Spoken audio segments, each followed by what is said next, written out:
Welcome to the Edge Leaders Show. My name is Laura, and today I'm here with Jayme Jenkins. She's a co-founder of Everist, an amazing skincare brand. How are you? I'm great. Thanks for having me. So, how did this idea and inspiration start? Well, it's been a long journey to creating Everest. Jessica and I, who's my other co-founder, are friends from university. We went to Ivy together, and then we worked in the beauty industry for a long time. So I spent most of my career at L'Oreal and her at Revlon. And around the time we started having our kids, we really started thinking about kind of the bigger picture impact that we wanted to leave behind on the world. So it got us really iterating on some ideas. And I think in the beginning of our Everest journey, we were really looking for like a more sustainable way to do beauty. So we went on a bit of a, wild exploration to try to figure out what would be the right form to do that. And it led us to creating our patent pending concentrates. Oh, amazing. And how did you and your coworker came with this mission? What was your main goal because I know you work a lot with sustainability Right. and beauty care, actually. Yeah. So how did you came up with this mission? Yeah, it's interesting. I think the way that we created the Everest product is probably different than the way a lot of people create beauty products, which actually led us to creating something really innovative. So in the beginning, we were really focused on the sustainability mission. We wanted to create, at the time, we were calling it a zero waste beauty company, and we were really open to how we were going to get there in terms of the idea. So we explored a lot of different business models, looked at a lot of different options, and then decided to narrow down when we saw this trend happening in the US home cleaning space, this idea of water-activated cleaning products, because cleaning products have such a high proportion of water. There was all these brands popping up that were doing, mix at home with water cleaning. And we thought that's such an interesting concept because beauty products similarly are mostly water. Most shampoos, conditioners, and body washes are 70, 80, sometimes 90% water. And then we're shipping all this water around the world to then use these products in our showers. And of course, they're always in single-use plastic bottles as well. So that was really like the aha moment for us, but it sent us on a really long innovation journey. So originally we were trying to make this idea of a concentrate that you mixed with water, but it wasn't working from like a formulation point of view. We didn't think it was premium enough or sensorial enough. So what we ended up doing was taking these concentrated cleansers and putting them in a base of moisturizers of aloe vera and glycerin, which is what helped us create these really core concentrates and really unlock these incredible benefits they were having for people's hair, scalp, and skin. And I think the way that we got there was because originally we were really focused on the idea of creating, beauty that was more clean and sustainable, but we were open to the how. So it led us to doing a lot of experimentation and then creating a really unique and differentiated product, originally for sustainability, but of course, once we got it to market and started talking to our community, the results were overwhelmingly that people were seeing a transformative effect on their hair. Right. That's very interesting. Because I know that a lot of products have like huge quantity of water and it's insane, right? Yeah, it's crazy. It's like the easiest way to think about what our concentrates are. It's almost like if you took a shampoo bar and you ground it up in your coffee grinder and then you put it in a moisturizer. So it's a very new form factor.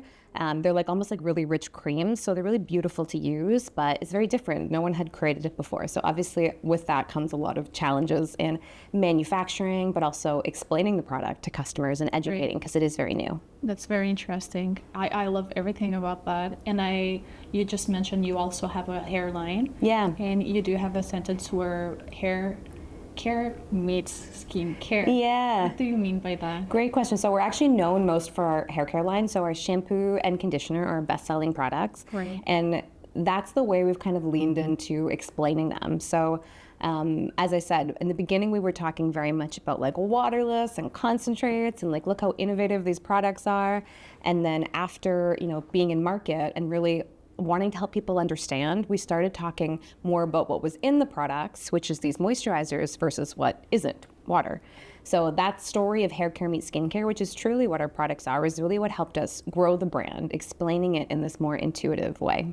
And that's what it makes it so special. Exactly. Right. And that's actually part of my next question because I wanted to know what's the challenges of opening a business like this related with beauty is so Yeah. hard. There's so many brands, but I can see you stand out very well. Yeah. So what was the biggest challenge? Oh my God, there was so many. I don't even know where to start. It was so difficult.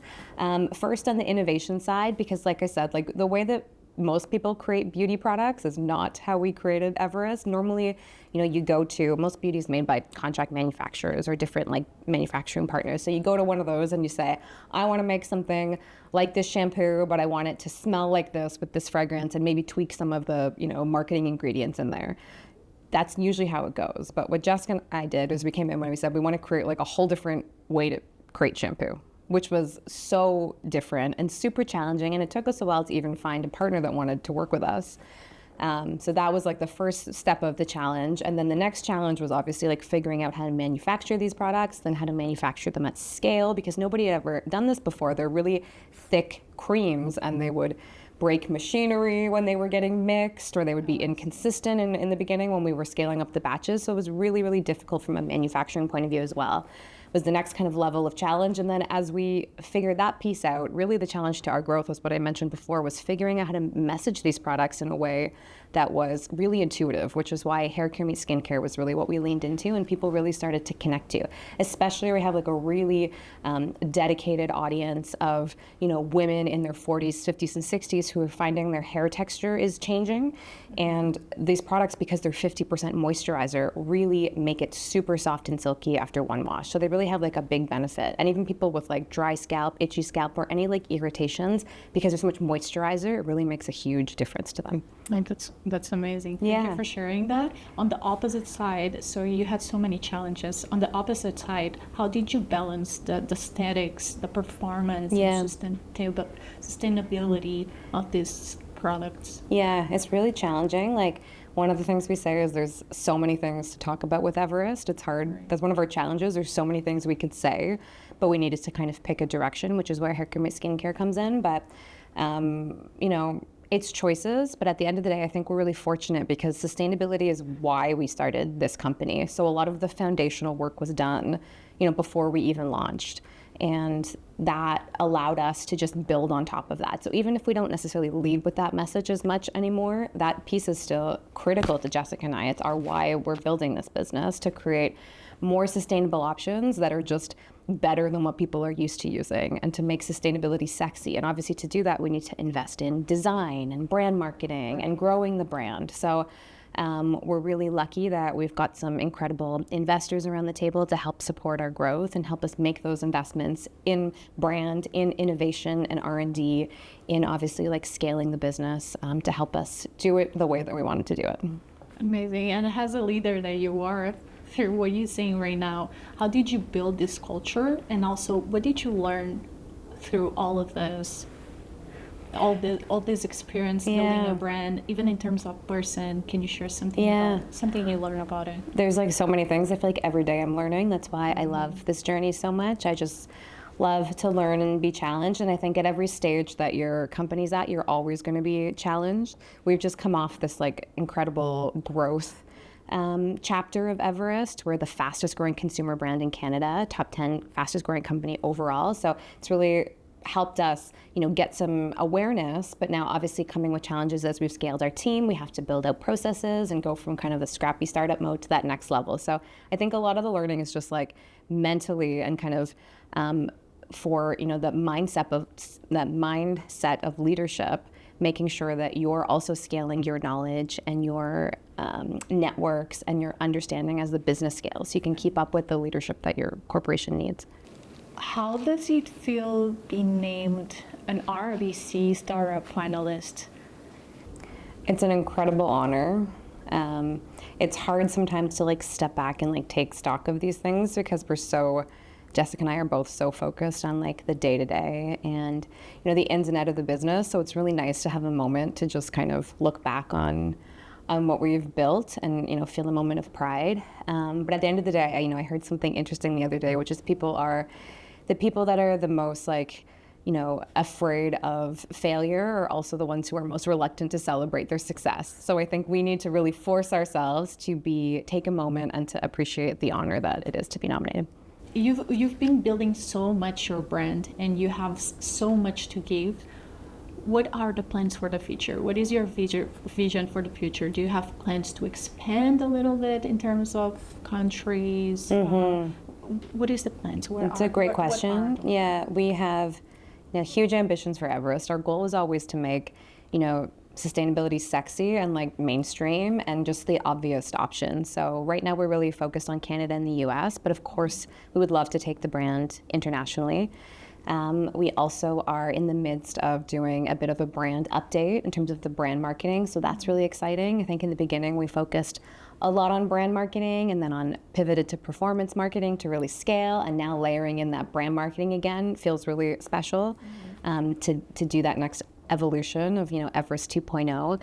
And I think the real goal at the end of the day is just to make it seem like the obvious option for people that's better in so many ways versus the conventional products that they're using, and be able to do that at scale and to a global audience.